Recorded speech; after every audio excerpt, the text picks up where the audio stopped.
As a recent NQT, you realise that you very suddenly have responsibility for all of the children in your class, and it's up to you to teach them the best you can and help them to make as good progress as they can make. But I also think you've got to realise your limitations, that as a teacher we can always do more, we can always do better, but you have to find a place to stop. You can't do everything, and be realistic. Just do what you can do. If you're bogged down with things, if you're getting tired, just say no, enough is enough, go away, do something else, and then come back to it when your mind's fresh. I think it's very important to have outside activities from school, because when you go outside you need to be able to become more rounded as a person and as a teacher, and you need to be able to grow and be able to get away from school. Very important to have a healthy diet. It's very easy when you get home from work at 6 or 7 o'clock to just get something out of the freezer and stick it in the microwave. It may not always be the healthiest option.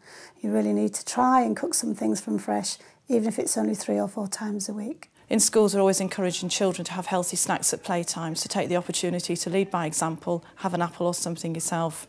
Same at lunchtime, you need to have something to keep you going through the afternoon because your energy levels are bound to dip. And I think as long as you make sure that you're getting enough exercise and you're eating the right sort of meals, making sure you have breakfast, lunch and then a dinner as well, and a snack if you need it, making sure that you're not feeling hungry and you're feeling healthier in yourself, then you're going to be able to deliver a better lesson.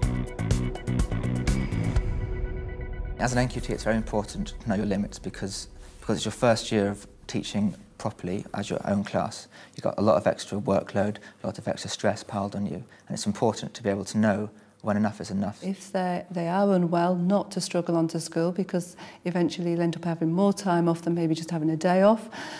Listen to your colleagues as well. If they notice something about you, make sure you act upon it. Nobody's going to thank you for being a martyr, coming in, dragging yourself into school if you're full of bugs, because nobody else will want them.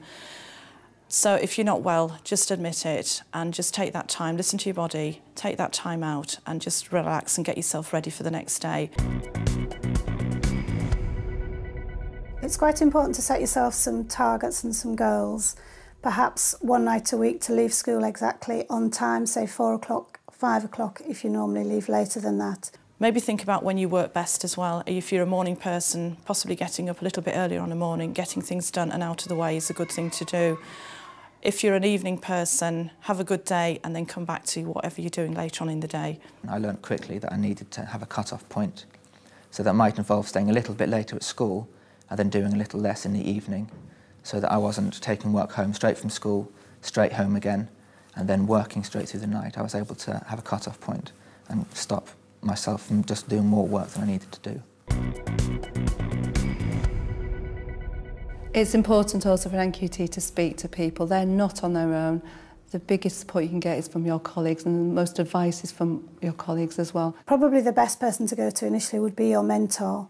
He or she understands, they've been there themselves, they've probably mentored other NQTs who've maybe found different strategies to combat stress. As long as you use the support of your mentor and the team you've got around you, you make sure that you're not doing too much at home, you're not doing too much at school, and you have a good work-life balance, then there's no reason why you should get too stressed.